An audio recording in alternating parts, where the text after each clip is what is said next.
ka danna subscribing sannan kuma ka dangwala alamar ƙararrawar sanarwa domin takan ne za ka dinda samun labaranmu. Mun gode da ziyartar wannan channel ɗin tamu mai albarka ko da yaushe. Masu sauraro barkanmu da wannan lokaci. Barkanmu da jimirin sake saduwa a cikin labaran namu na daren yau. Wanda mai sauraro sai ka gyara zama domin ka ji abin da muke tafa da shi a cikin labaran namu tun daga kasashe wato na Afirka kamar Najeriya akan dambarwar da ke faruwa zuwa jamhuriyar Nijar, Burkina Faso da kasar Mali da kuma batu akan wato shugaba Trump da kuma wato kasar Ukraine a yanzu haka akan wato rikicin da ke faruwa tsakanin wato kasar Rasha da kuma kasar ta Ukraine.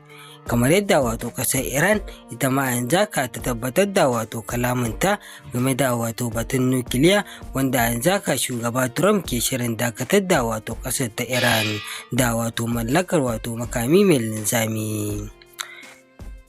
Duk wannan suna cikin labaran da muke tafa da shi wanda mai sauraro suka gyara zama domin ka ji abin da muke tafa da shi a cikin labaran namu na daren yau. Kotun koli a Birtaniya ta yanke hukuncin cewa a bisa doka wadda aka haifa da halittar mace ita ce kadai za a amince da ita a matsayin mace. Gwamnatin kasar ta ce matakin ya warware ta baba da samar da kwarin gwiwa ga matan da ke aiki a hukumomi kamar asibitoci da harkokin wasanni da kuma 'yan gudun hijira. Wannan nasara ce ga masu rajin kare mata waɗanda suka kalubalci matakin gwamnatin Scotland kan fasarar da aka yi wa dokar da take magana akan wadda za a ɗauka a matsayin mace. Susan Smith, darakta ce a wata kungiya da ke fafutukar kare haƙƙin mata a Scotland, ta kuma bayyana cewa Today, the judges have said what we always believed to be the case, that ta women ce a yau alƙalai sun faɗi abin da daman har kullum muka yi amanna shine cewa jinsin mata shine kariyarsu. Tabbas jinsi gaskiya ne, saboda haka a yanzu mata za su samu kwanciyar hankali cewa abubuwan da duk aka ware na mata to nasu ne kawai, kuma su ne za su kasance a wajen. Iran ta hakikance cewa 'yancinta na ci gaba da inganta sinadarin uranium domin shirinta na nukiliya ba abu ne da za a yi wata yarjejeniya a kansa ba. Ministan harkokin wajen Iran Abbas Araqchi ya ce. Ya ce abin da yake tabbas shine cewa batun inganta sinadarin uranium na Iran haka yake, sannan abu ne da aka lamunta kuma batu ne na gaske. Kuma a shirye muke mu kwantarwa da masu damuwa akai hankali, amma maganar inganta sinadarin ba abu ne da za a yi wata yarjejeniya akan sa ba sam. Kalaman na Iran sun zo ne kafin fara zagaye na biyu na tattaunawa da Amurka a ranar Asabar mai zuwa. Shugaba Trump ya yi barazanar tarwatsa Iran da bam idan har ta kafe cewa sai ta inganta shirinta na nukiliya. Iran dai ta ce shirinta na nukiliya na zaman lafiya ne, ta ma hukumar nukiliya ta duniya IAEA ta ce Iran din ta inganta sinadarin uranium da take da shi zuwa kusan matsayin wanda za a iya hada makami da shi. Masu shigar da kara a Jamus na tuhumar wani likita a Berlin da kashe marasa lafiya 15 sun zarge shi da sha'awar kashe mutane. Masu bincike sun ce likitan na amfani da wasu magunguna masu hadarin gaske wajen kashe marasa lafiya a tsawon shekaru 4. Mutum biyar daga cikin waɗanda ya kashe ya kone gidajensu da ɓadda shaidar abin da ya aikata. Masu shigar da karar sun ce babu ɗaya daga cikin mutanen da ake zargi ya kashe da yi mutuwar farat ɗaya. Sun ce za a iya tuhumarsa da wasu laifuka na kisa a yayin da ake ci gaba da bincike. To labaran duniya na zuwa muku ne daga nan sashen Hausa na BBC.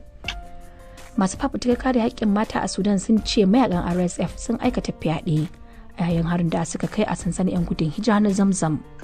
Masu fafutukar da ke cikin kungiyar matan da ke kare 'yancin mata a yankin kuryar gabashin Afirka da aka fi sani da Strategic Initiative for Women in the Horn of Africa sun ce wato sun rawaito cewa mayakan sun yi garkuwa da akalla mata da 'yan mata 25. Kungiyar ta kisa cewa an kashe mutum 400 a yayin harin na Zamzam. Wasu masu bincike a jami'ar Yale sun ce wasu hotuna da aka ɗauka sun nuna yadda aka kona sansanin da kuma yadda hayaƙi ke tashi sama. Sun ce sansanin Zamzam wanda a baya ya ɗauki mutum 500,000 a yanzu ya koma kufai. Jami'an lafiya a Palestine sun ce akalla mutum 24 ne suka rasa ransu a wasu har-hare ta sama da Isra'ila ta kai a bayan na a sassan Gaza.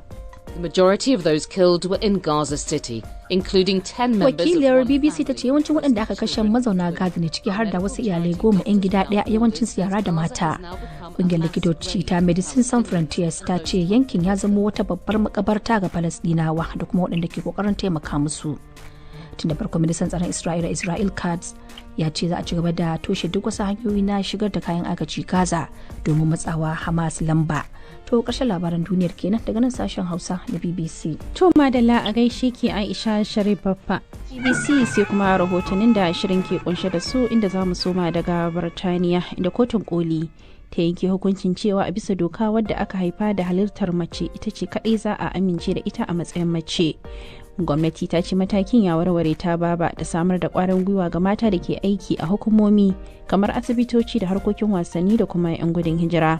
Wannan nasara ce ga masu rajin kare haƙƙin mata waɗanda suka kalubalanci matakin gwamnatin Scotland kan fassara da ta yi wa dokar da take magana akan wadda za a ɗauka a matsayin mace. Ga rahoton Habiba Adamu. Bakin alkalan kotun ya zo ɗaya kan hukuncin da ya ce dokar daidaito ta bayyana mace a matsayin wadda aka haifa da halittar mace. Hakan dai ya kawo ƙarshen shari'ar da aka ɗauki dogon lokaci ana yi, wadda kuma za ta iya tasiri akan yadda ake aiwatar da haƙoƙin da suka shafi jinsi a Scotland da Ingila da kuma yankin Wales. Kotun dai ta goyi bayan ƙungiyar da ke rajin kare haƙƙin mata ta Scotland, wadda ke kalubalantar gwamnatin yankin. Ƙungiyar na cewa ne duk kariyar da ta shafi jinsi dole a bayar da ita ga waɗanda aka haifa a matsayin mata kaɗai. A lokacin da mataimakin shugaban kotun kolin ke sanar da hukuncin, Lord Patrick Stewart ya ce aikin kotun shine fassara doka mai faɗi ta Burtaniya, kuma bai kamata a ɗauke shi a matsayin nasara ga wani ɓangare ba. The unanimous decision of this court is that the terms woman and sex in the Equality Act 2010 refer to a biological. Ya ce bakinmu ya zo ɗaya a kotun nan cewa mace da jinsi a cikin dokar da daidaito ta shekarar 2010 na nufin wadda aka haifa da halittar mace, amma muna bayar da shawarar kada a ɗauki wannan hukunci a matsayin nasara ga wata ko wasu ƙungiyoyi da ke cikin al'ummarmu don munana wasu. Alƙalan da sun tsaya kai da fata cewa hukuncin ba zai zame wa mutanen da suka sauya jinsinsu mara fa'ida ba, inda ya gargadi da cewa kada wani bangare na al'umma ya nuna cewa ya samu nasara akan wani. Prime Minister Scotland John Sweeney ya ce gwamnati ta amince da hukuncin. Ya rubuta a shafinsa na dandalin sada zumunta cewa hukuncin ya fayyace karara tsakanin abubuwa biyu da suka shafi juna na dokar da aka amince da ita a Westminster.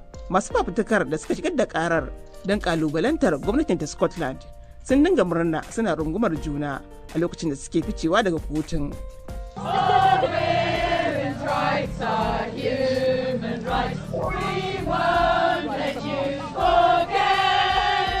Susan Smith na daga cikin daraktocin kungiyar fafutukar kare mata ta Scotland. Today, the judges have said what we always believed to be the case, that women are protected by their biological sex, that sex is real. Ta ce, yawa alƙalan sun bayyana abin da muka jima muna faɗa, cewa mata jinsin da aka halicce su da shi ya ba su kariya. Jinsi gaskiya ne, a yanzu hankalin mata zai kwanta don samun kulawa a wuraren da ya kamata a ce na mata ne, waɗanda aka ayyana domin su. Muna matuƙar godiya ga kotun koli kan wannan hukuncin.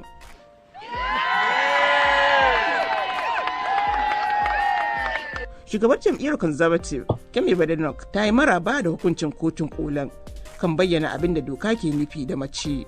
Tana mai gaya wa masu watsa labarai cewa ai dama jinsi na nufin halittar da aka haifi mutum da shi, inda ta kara da cewa nasarar ta duka matan da suka je kotu ne domin yaƙi kan haƙoƙin da tuntuni nasu ne.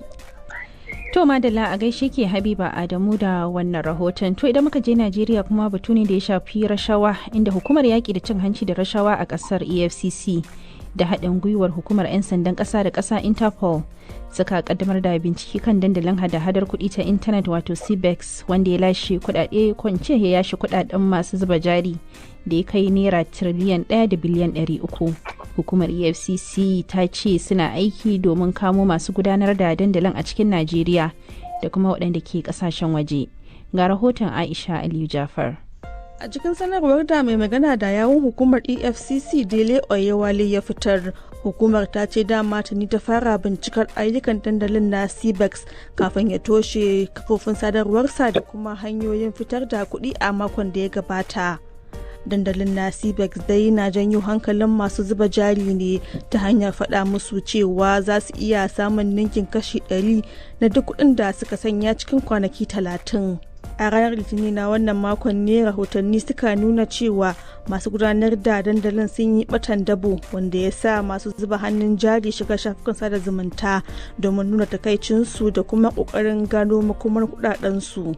Dandalin, wanda wasu 'yan kasashen waje tare da abokan hulɗarsu a Najeriya ke gudanarwa, na da ofisoshi a jihohin Lagos da Oyo da babban birnin ƙasar Abuja da ma wasu jihohi.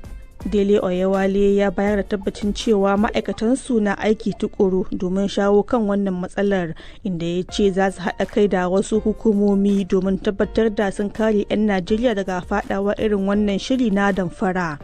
Ya ce za su yi kokari wajen dawo da kudaden da za su iya dawowa da kuma gurfanar da waɗanda ke da laifi. Mai magana da yawun hukumar ta EFCC ya ce za su tabbatar sun ceto 'yan Najeriya daga matsalolin da ke da alaka da irin wannan shiri na damfara, inda ya ce dama tun a baya sun fitar da gargaɗi kan wasu kamfanoni 58 kuma suna ci gaba da bincikar wasu domin bankaɗo su. Ya ce za su yi aiki tare da hukumar 'yan sandan ƙasa da ƙasa domin binciko masu gudanar da dandalin da ke ƙasashen waje. Oyewale ya kuma gargaɗi 'yan Najeriya da su yi taka tsantsan kafin sanya kuɗaɗensu cikin wani shafin hada-hadar kuɗi da ba shi da rajista. Yaudarar ɗimbin al'umma da dandalin na hada-hadar kuɗi ta intanet na CBEX ya yi ta hanyar batan dabo da kuɗaɗensu ya harzika masu zuba hannun jari, inda wasunsu suka balle ofisoshin dandalin na CBEX a wasu jihohi tare da kwashe musu kayayyakin aiki. Wannan dai ba shine karan farko da ake yaudarar 'yan Najeriya ta wannan hanyar ba, wanda ake ganin kwaɗayi da san banza da kuma ƙoƙarin yin kuɗi cikin gaggawa shine ke kai mutane ga zuba kuɗaɗensu cikin irin wannan dandali na damfara. Aisha Aliyu Jafar, BBC Hausa a Abuja, Najeriya.